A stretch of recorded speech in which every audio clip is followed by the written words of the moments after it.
সামাজিক যোগাযোগ মাধ্যম ছেয়ে গেছে তাহসান রোজার ছবিতে। কোনো রকম গুঞ্জন বা পূর্বাভাস ছাড়াই হঠাৎ বিয়ের খবরে সবাই অবাক বনে যান।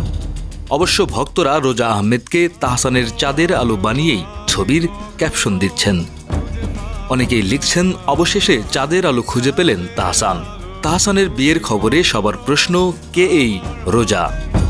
বরিশালের মেয়ে রোজা নিউ ইয়র্ক ইউনিভার্সিটি থেকে কসমেটোলজির উপর পড়াশোনা। তার পড়াশোনা শেষ করে কসমেটোলজি লাইসেন্স গ্রহণ করেন এবং পরবর্তীতে নিউ ইয়র্কের কুইন্সে রোজাস ব্রাইডাল মেকওভার প্রতিষ্ঠা করেন। প্রায় 10 বছরের বেশি সময় ধরে তিনি বাংলাদেশ এবং যুক্তরাষ্ট্রে ব্রাইডাল মেকআপ আর্টিস্ট হিসেবে কাজ করছেন। এছাড়াও আন্তর্জাতিকভাবে মেকআপ আর্টিস্ট হিসেবে সুখ্যাতিও রয়েছে রোজার। ঘোরাঘুরিতে ওস্তাদ রোজা, সুযোগ পেলেই ঘুরতে পছন্দ করেন তিনি। কানাডা, যুক্তরাষ্ট্র তো বটেই, দেশের বিভিন্ন দর্শনীয় স্থানেও ভ্রমণ করেছেন তিনি। শুধু তাই নয়, রান্নাবান্নাতেও পটু রোজা আহমেদ। চুইঝাল, বিরিয়ানি, পিজা, জিলাপি, কাকড়ার মতো আইটেমও নিজ হাতে রান্না করেন তিনি।